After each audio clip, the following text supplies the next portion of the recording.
would have thought lithium companies could be some of the fastest growing growth companies, but they are.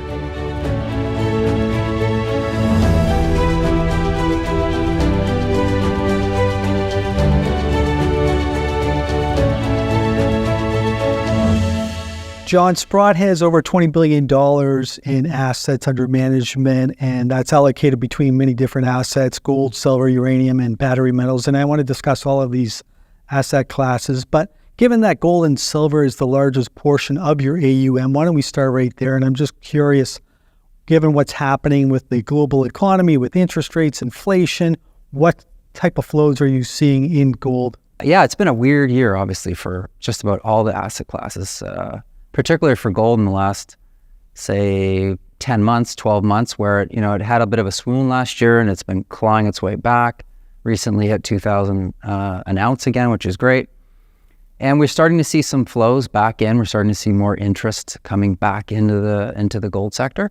But I would say it's very muted, relative to the strength in the price. And what we see broader, if you take a step back and say, well, where's the money going? We constantly want to know where the money is going. Going into money market and fixed income funds. They are getting the lion's share of the capital flows right now, and that's everything from retail to institutional. And why? Well, all of a sudden, you're getting 5% on risk-free money or 7 or 8% on bonds, and that obviously has not been available to investors for many, many years. And that in the short term is attracting a lot of the investor interest. One of the things that really surprises me is the fact that even though gold is at or near all-time highs, the gold stocks are not participating in this rally at all, and many of them are down on the year, including a lot of the large producers. And a lot of the producers are even trading at a discount to their NAVs. Why do you think that is? Why isn't there more interest in these gold equities? I think people generally are very nervous about the economy. I talk to a lot of institutional investors, and many of them are in a very risk-off mode right now. They're just not sure whether the Fed is going to continue to break things, whether we're going to have a recession, and whether that's going to pull this equity market down with it. And until we get some more certainty, I think investors are going to continue to sit on the sidelines in cash, making 5% while they wait. And that's really, I think, taken a lot of interest out of many different pockets. If you look at the broad benchmarks, equity benchmarks, they all look great this year, right? But it's really, the returns are being driven by about 8 stocks. And if you don't own those 8 stocks, the returns are either flat or down for the year. So it's very misleading in terms of what's driving the equity returns so far in 2023. You raise a very good point, because it is very misleading. The NASDAQ is up 30% on the year. The S&P is up 15% on the year. You have a number of stocks like Facebook that's up, I believe, 150% on the year. NVIDIA is up a like amount. It's over $1 trillion. What's it going to take to get investors back into gold and silver? Well, I think the number one thing is the Fed. The Fed has really sucked all the oxygen out of the room for investors. They've really created so much uncertainty with their hawkish tone and just the ongoing saga of, are they done? Are they pausing? Are they pivoting? Until that happens, I think people are going to sit on the sidelines. It's frustrating because for many of these sectors and commodities, they have very positive fundamentals, very good long-term growth stories, but people are not focused on the long-term right now. They're focused very much quarter to quarter in terms of how their portfolios are doing, and a lot of investors are just opting to sit on the sidelines. I want to move on now and discuss uranium. It is doing very well. The long-term contracting price is doing very well on the year. The spot uranium price is up 15% on the year. And I'm just kind of curious what you're seeing in terms of flows into these products. Yeah, I mean, uranium continues to be quite resilient, the commodity itself. And I say that because many commodity prices this year have had pretty significant corrections, whether it's lithium or nickel or cobalt. We've seen a lot of corrections in prices this year, whereas uranium is up about 20% for the year. And why is that? Well, it's obviously being driven by the utilities. The utilities are finally starting to rebuild their inventory positions, and they're buying a lot of uranium. Last year, we saw the highest amount of uranium contracted in 10 years at about 125 million pounds. So far this year, we're at 107 million. So that's important to us because we want to know if we're getting back to replacement rate purchasing. And last year, even at 125 million, was below annual replacement rate for utilities. This year we might just hit it, but there are still pockets of the world, much to our confusion, I would say, that are still not buying lots of uranium. For example, the U.S. utilities actually last year purchased less uranium than the year before, which is odd given the price appreciation we saw last year, given all the uncertainty and the war and threat of sanctions against Russia. You would think utilities would be more aggressively buying. We think they're finally starting to move, and it is reflected in the year-to-date numbers. John, you made mention of the fact there's a lot of interest coming from utilities, and we see that both in the long-term contracting price and also in the spot price. But when you look at the equities, we're not seeing that same sort of interest from investors. Why do you think that is, even though we're seeing the spot price move higher? The number one challenge we see is that the depth of the liquidity amongst many of these uranium stocks are just not there yet for many of the larger institutions to get involved in. We often talk to institutions that are very interested in buying physical uranium. They're very interested in buying some of the large cap mining stocks and some of the late stage development companies.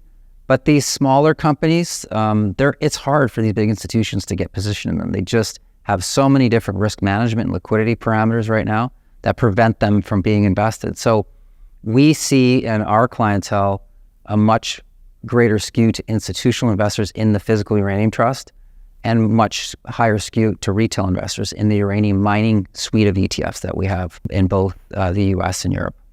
John, I want to ask about the Sprott Physical Uranium Trust, or SPOT now. It is trading at a discount, or it has been trading at a discount, which would imply that there's not much interest in that product from investors. Maybe you can just touch on that and tell us what you're seeing or hearing from investors. We're obviously have a very large investor base in that product.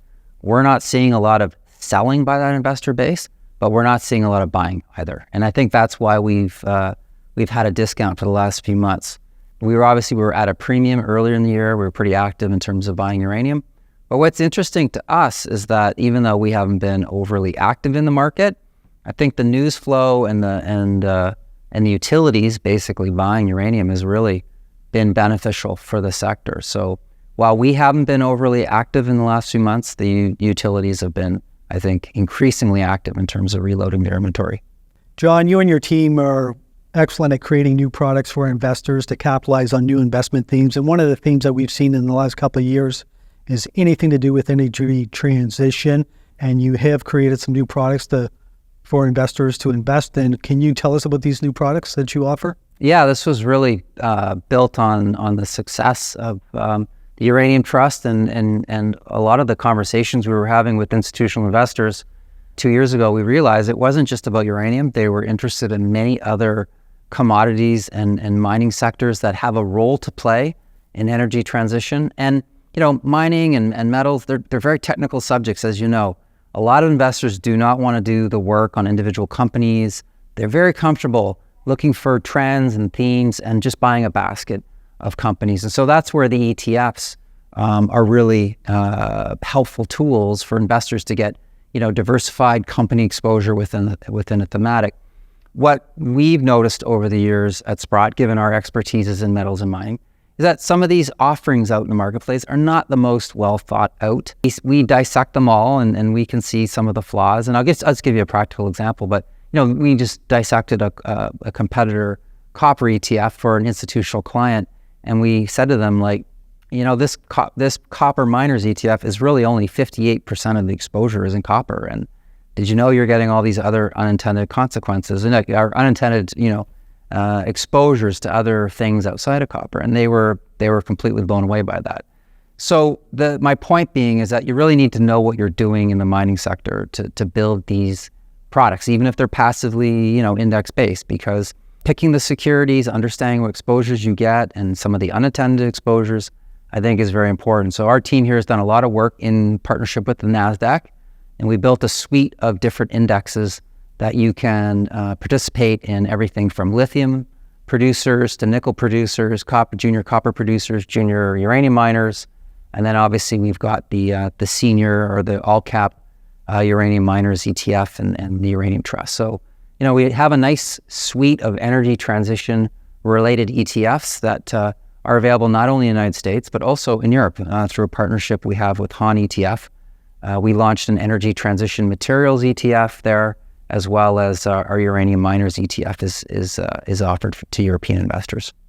And what's really driving the whole battery metals sector is this growth in EVs. It's gone from 3 million in global sales in 2020 to 10 million in 2022.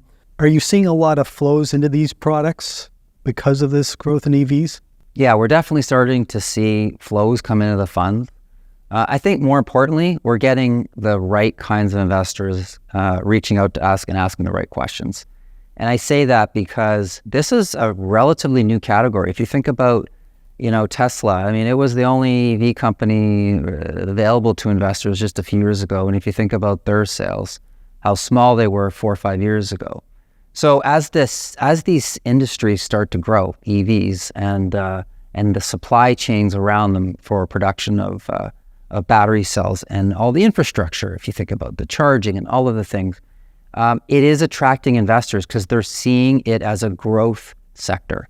And in a market environment where it's been muted in terms of a lot of companies' earnings and revenues have been pretty soft the last couple of years, this is kind of a bright spot. Who would have thought lithium companies could be some of the fastest growing growth companies? But they are, because the amount of production that they are delivering right now and the price increases that you've seen in some of these commodities the last 3-4 years has really turned these things into growth engines. And that's attracting investor interest, I would say. And what about the fact that the lithium price has been very volatile here in the last few quarters?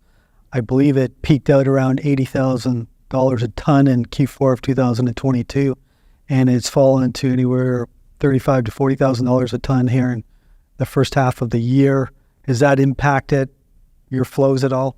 Yeah, I think that kind of price volatility reflects a very new and fast-growing industry.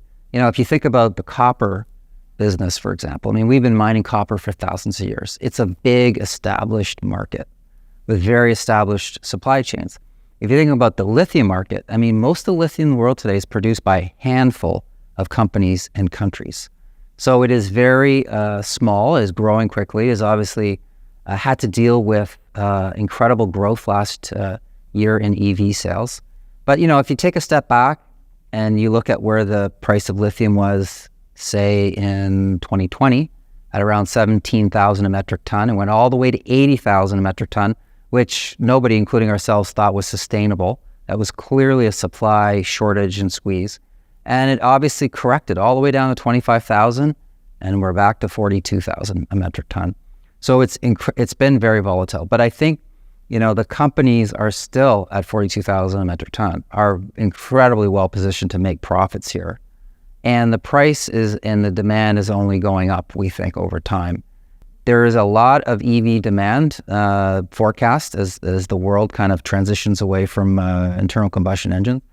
And lithium is kind of the one mineral that people are the most concerned about in terms of, are we going to have enough? And the reason why is because most of the future supply that the world is going to need is coming from greenfield production. So these are either hard rock or brine deposits that are not yet in production. So a lot is hinging on bringing these assets to market. Will really dictate, that lithium price. So it's going to be volatile, but I think the demand story is very intact. John, you and your team spend a lot of time on the road marketing, North America, South America, Europe. What are you hearing from investors when you meet with them? What product are they asking most about? Would it be precious metals, battery metals, or uranium? We see a lot of interest in energy transition materials, for sure. It's a global set of investors, a lot of family offices, institutions, hedge funds. They're very intrigued by this story because they view it as a long-term secular growth story. There's not many things you could point to and say, hey, this sector is going to grow for the next 10 or 15 or 20 or 30 years. And I think if the world is serious about hitting some of these net zero targets in 2050, 2060, the amount of CapEx and infrastructure investment that is going to have to happen to support that is enormous. So investors are basically following the money. And when you have the European Union, even the Canadian government and the US government flashing all this money in front of companies to crowd in private capital with public capital, it's it's a very powerful investment signal. I mean, just last week, the Department of Energy in the United States extended a $9 billion loan to Ford for EV production. And that's just one of like countless announcements that we follow between OEMs or different Korean battery making companies that are announcing plants in Canada, the United States, around Europe. And so investors are seeing the shift, they're seeing the capital, they're seeing the financial incentives, they're seeing the regulatory policy incentivizing these investments, and they want to be where the money's going. So I would say energy transition. On the flip side, I think gold always has a place in people's portfolios. They look at it as an anchor type of investment. We've definitely seen a lot of capital come into gold the last 3 years. It's obviously slowed down the last 12 months, but we've seen a huge uptick in physical gold. Our physical gold trust is a little over $6 billion right now. So we've seen huge capital inflows over the last 3 years. Sprott is always involved in the creation of new products to capitalize on various investment themes. What new products can we expect from Sprott in the coming months? Yeah, well, this energy transition theme is not going away. It's going to be very volatile quarter to quarter, but we think it's going to be a multi-decade transition. And so we're constantly looking at the market, the landscape, and trying to figure out, are there gaps that investors are interested in that we could bring our knowledge to bear? You know, we don't really want to be we're not a fund supermarket. We're very selective around what we do. We definitely think there are more products to bring to market, particularly around physical commodities. But we need to wait for better market conditions. You know, many of these products need IPOs to get them off the ground. And we're just not in any kind of an IPO market environment right now. So we're monitoring, you know, the conditions, but it's hard to say what's imminent right now. Well, John, that was a great update on what's happening within your various products. Thank you very much. Thank you for having me, and great that you were able to come in our office and do this face-to-face.